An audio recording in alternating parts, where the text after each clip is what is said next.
To my beautiful family, recently I heard a story that I feel obligated to share with you. There was a flight traveling from Houston, Texas to Toronto, and on board was a young Kiruv professional.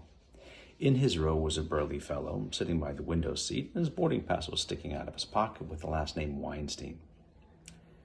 Sometime during the flight, when it came time for meal service, the flight attendant served Weinstein an absolutely chazir terefa meal.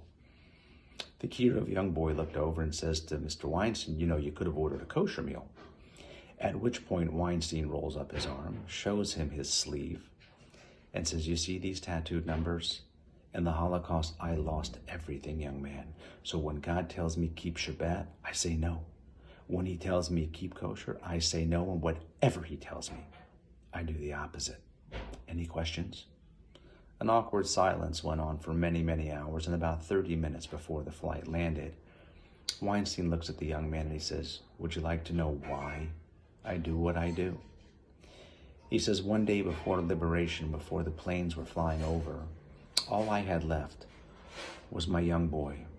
And I sat and I held his hand tight like this. Kazriel Menachem was his name. And the Nazis wanted to do yet one more separation. Some went to the left and some went to the right, and I never saw him again. Ever since that day, after having lost everything that I had dear and precious to me in life, I gave up hope on everything. And they leave. About 4 years later, this young Kiruv worker decides to fly from Toronto to Eretz Yisrael for the high holidays. And during Yom HaKadosh on Kippur, he takes a break, he walks outside, and lo and behold, sitting on the park bench was Weinstein smoking a cigarette. The Kiruv worker runs over and he says, Weinstein, do you remember me? I'm the Kiruv guy from the plane. He says, I do. He says, did you ever make a kel mali rachamim for your son? He says, no, I haven't. He goes, take my hand, come with me. And he takes him, and as they're walking through Mea Sha'arim, he feels that the man is about to lose his resolve, so he quickly runs into the first shtibel that he can, and he runs up to the chazan and says, my friend over here, he needs to make a kel malei rachamim for his son. And at that moment, the chazan goes into the most haunting and melodious melody of a kel malei rachamim, and he gets up to the point where he's supposed to insert the name.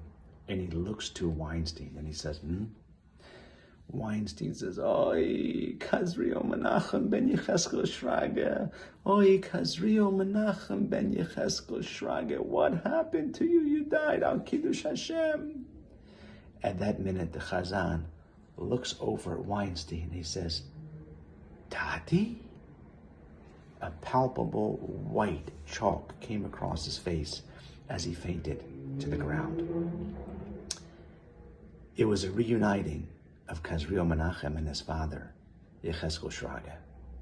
A reuniting that we too should be able to see with our Avinu Shabashamayim. We should be zocheh to see the Mashiach b'mheira b'yameinu. Amen. Shabbat Shalom.